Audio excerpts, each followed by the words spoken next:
Okay, so it's a complete nightmare when your jeans, stretch jeans in particular, pull when they're on you and everything twists out of shape, and you end up left with a waistband that looks like that.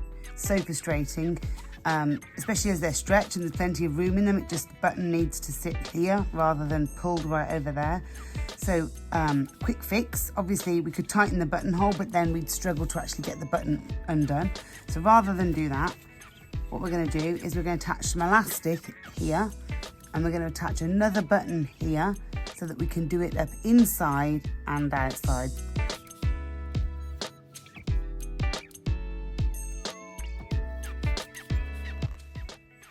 So that's enough, just enough there.